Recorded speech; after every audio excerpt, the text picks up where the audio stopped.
Quick reading for December the 7th to December the 8th, fire signs. So, medyo i-unleash natin ang pagiging fire sign natin, no? We tried our best to hindi maging mainitin ng ulo.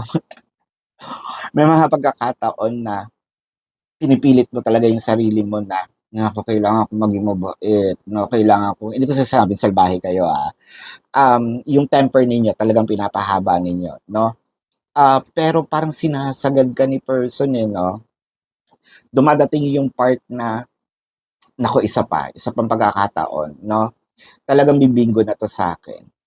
At hindi naman siya nakikinig. Talagang your person is pushing your button, no? Ayan, meron tayong mga masasabing hindi maganda. Mag-ingat-ingat kung ayaw mo talaga masaktan si person kasi medyo may pagkamatabil talaga ang dila ninyo. Kung deserved naman, then why not, no? Unleash the Kraken. Pero yung mga karelasyon nitong fire sign, nako, prepare yourself dahil may maririnig kayong hindi maganda, no? And dahil rin naman yun sa mga kagagawa ninyo.